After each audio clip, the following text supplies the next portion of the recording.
Welcome back to our channel Manakkarasiriyar. இன்றைக்கி இந்த வீடியோவில் 12ஆம் வகுப்பு காலாண்டு பொதுத் தேர்வு செப்டம்பர் 2025 ஃபிசிக்ஸ்க்கான தமிழ் மீடியம் கொஷின் பேப்பர் தான் பார்க்க போகிறோம். நமக்கு 12th standard physics quarterly examination September 2025 total mark வந்து 70 மார்க்கு, 1 மார்க் வந்து 15 1 மார்க் இருக்குது. ஸோ புக் பேக் 1 மார்க்கை நல்லா ரிவைஸ் பண்ணிக்கோங்க. இதான் 12th standard quarterly examination September 2025 ஃபிசிக்ஸுக்கான ஒரு original Tamil medium question paper. நீங்கள் எந்த டிஸ்ட்ரிக்டாக இருந்தாலும் சரி இந்த கொஷின் பேப்பரில் கூடிய கொஷினை ஒரு டைம் எல்லாம் ரிவைஸ் பண்ணிக்கோங்க. முடிஞ்ச வரைக்கும் வீடியோ ஃப்ரெண்ட்ஸுக்கு ஃபார்வர்ட் பண்ணிடுங்க. மறக்காத மாணக்கராசிரியர் யூடியூப் சேனல் சப்ஸ்கிரைப் பண்ணிக்கோங்க. ஸோ 2 மார்க் கொஷின் கம்பல்சரி என்னென்ன இருக்குது, 3 மார்க் கொஸ்டின் கம்பல்சரி என்னென்ன இருக்குன்னு பார்க்கலாம். 6 × 12 இதில் சம மின்னழுத்த பரப்பு என்றால் என்ன, இணைத்தட்டு மின்தேக்கி ஒன்று 5 சென்டிமீட்டர் பக்கம் கொண்ட இரு சதுர தட்டுக்களை 1 மில்லிமீட்டர் இடைவெளியில் கொண்டுள்ளது, மின்தேக்கியின் மின்தேக்கு திறனை கணக்கிடுக.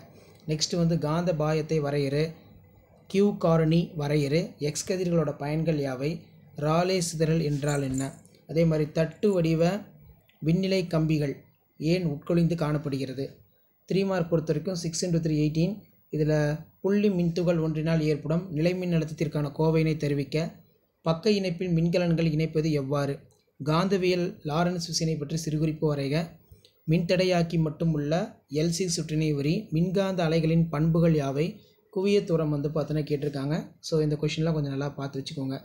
ஸோ அதே மாதிரி கீழே பார்த்தீங்கன்னா நமக்கு 5 மார்க் கொஷின் இருக்குது. 3 மார்க் கொஷின் பொறுத்த வரைக்கும் இது நல்லா பார்த்துக்கோங்க. 5 மார்க் எதுவும் ஸ்கிப் பண்ணாதீங்க, கண்டிப்பாக 2 கொஷின்ஸ் அப்படியே ரிப்பீட் ஆகும்.